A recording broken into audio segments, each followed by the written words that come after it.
तो सबसे बड़ा सवाल यही है, जब पेट की आग बुझाने की जद्दोजहद किसी को अपना गांव, अपना घर-बार छोड़ने पर मजबूर कर दे, तो उस इंसान को किन अनकहे संघर्षों से गुजरना पड़ता है।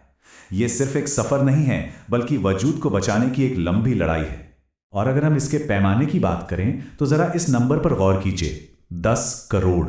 जी हाँ, आज हमारे देश में लगभग 10 करोड़ आंतरिक प्रवासी या इंटरनल माइग्रेंट्स हैं। मतलब हमारे पूरे वर्कफोर्स का 20% हिस्सा, जो सिर्फ अपने परिवार का पेट पालने के लिए अपने घरों से सैकड़ों किलोमीटर दूर काम कर रहा है। ये कोई छोटा आंकड़ा नहीं है। तो चलिए सबसे पहले बात करते हैं भूख के दबाव की, यानी वो क्या चीज है जो इन्हें अपना घर छोड़ने पर मजबूर करती है।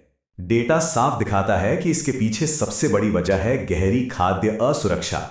2020 से 22 के बीच भारत में करीब 23.4 करोड़ लोगों को बुनियादी कैलोरी तक नहीं मिल पाई।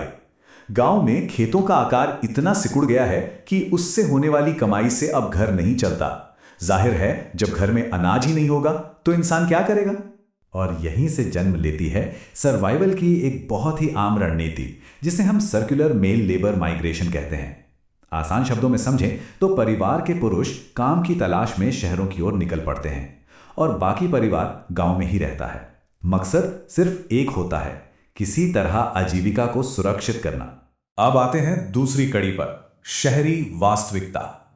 गांव से निकलकर इन शहरों में आखिर क्या होता है। यहां एक बहुत ही दिलचस्प आर्थिक पहलू है। देखिए, गांव में जो व्यक्ति महीने के मुश्किल से 4,200 रुपए कमा पाता है, शहर के कंस्ट्रक्शन साइट पर उसे करीब 11,500 रुपए तक मिल जाते हैं। कमाई लगभग 3 गुनी। और यही वो मजबूत मैग्नेट है जो उन्हें शहरों की चकाचौंध की तरफ खींच लाता है। लेकिन रुकिए, ये बढ़ी हुई कमाई बिना किसी भारी कीमत के नहीं मिलती। शहरी कामगारों की जिंदगी अनिश्चितताओं के धागे से लटकी होती है। सैलरी का कोई फिक्स टाइम नहीं, काम करने की जगह बेहद खतरनाक, रहने के नाम पर मलिन बस्तियां और झुग्गियां, और बुनियादी सरकारी सेवाओं का तो कोई नामो निशान तक नहीं। यही उनकी रोजमर्रा की हकीकत है। चलिए अब देखते हैं कि इन पैसों का गांव की जिंदगी पर क्या असर पड़ता है। रेमिटेंस और ग्रामीण जीवन। शहर में इन तमाम मुश्किलों को झेलने के बाद एक मजदूर औसतन हर महीने लगभग 3,000 रुपए अपने गांव वापस भेज पाता है। सुनने में शायद ये रकम बहुत बड़ी ना लगे, लेकिन यकीन मानिए, गांव में बैठे परिवार के लिए ये किसी संजीवनी बूटी से कम नहीं है।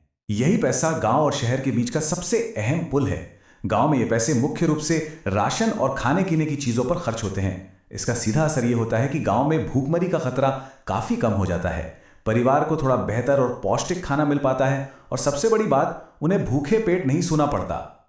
लेकिन इस पूरी कहानी का एक और पहलू है, गांव में पीछे छूट गई महिलाएं। आइए इस पर गौर करें।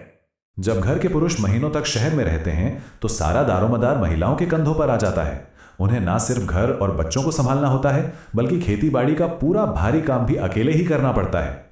अचानक से उनकी जिम्मेदारियों का बोझ कई गुना बढ़ जाता है।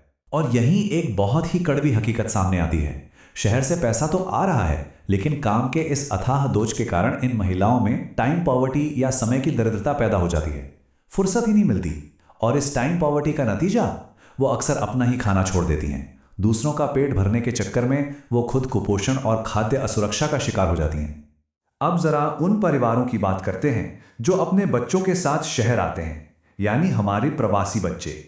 ये आंकड़ा सच में दिल दहला देने वाला है। हमारे देश में आज लगभग 1.5 करोड़, जी हां 15 मिलियन बाल प्रवासी हैं। ये वो बच्चे हैं जो अपने माता पिता के साथ कंस्ट्रक्शन साइट्स की धूल मिट्टी और शोर शराबे के बीच पलते बढ़ते हैं, वो भी बेहद ही खतरनाक और असुरक्षित हालात में।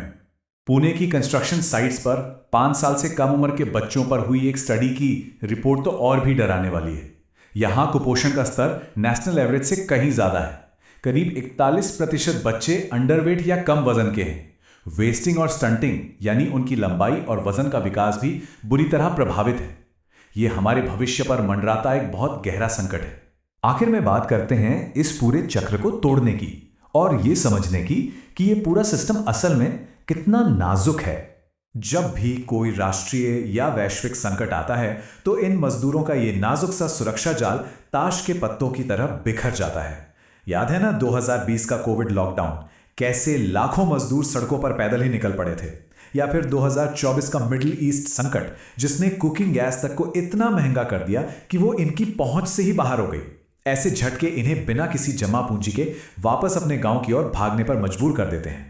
तो अगर हम पूरे पैटर्न को देखें तो ये एक ना खत्म होने वाला लूप है।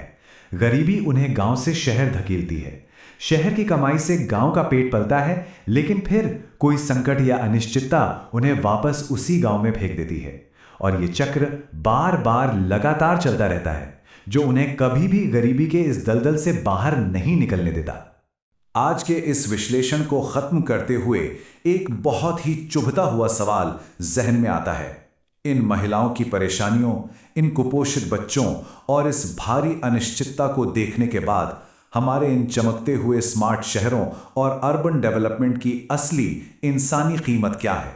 अगली बार जब आप किसी गगनचुंबी इमारत को देखें तो एक पल के लिए उस अदृश्य इंसानी बुनियाद के बारे में जरूर सोचिएगा जिस पर यह सब टिका है।